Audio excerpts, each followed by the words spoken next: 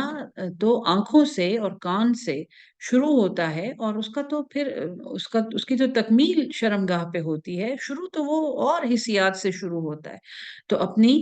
آنکھوں کی، اپنی نظروں کی حفاظت، اپنے کانوں کی حفاظت، اپنی سوچ کی حفاظت، اور سب سے بڑھ کے جو چیزیں ہم اسکرین پہ دیکھ رہے ہیں اور جو چیزیں ہم کسی کے نہ دیکھتے ہوئے دیکھ رہے ہیں، اس کی حفاظت. کہ اس کے قریب بھی نہیں جانا، کسی ایسی چیز میں بھی نہیں انگیج ہونا جو انسان کو زنا تک لے جائے. انہ کان فاحشہ، بے شک یہ بے حیائی ہے. وساء سبیلا، اور بہت برا راستہ ہے. یہاں پر اس سبق کو روکتے ہیں. یہ آیت نمبر 32 ہے. انشاءاللہ 10 منٹ کے بعد، اس وقت جی 10 منٹ کے بعد 12:30 بجے انشاءاللہ اگلا سبق شروع کریں گے. اللہ ہم سب کو قرآن سمجھ کے اس پہ عمل کرنے والا اور اس کو آگے پہنچانے والا اہل القرآن بنا دے. آمین ثم آمین. السلام علیکم ورحمۃ اللہ وبرکاتہ.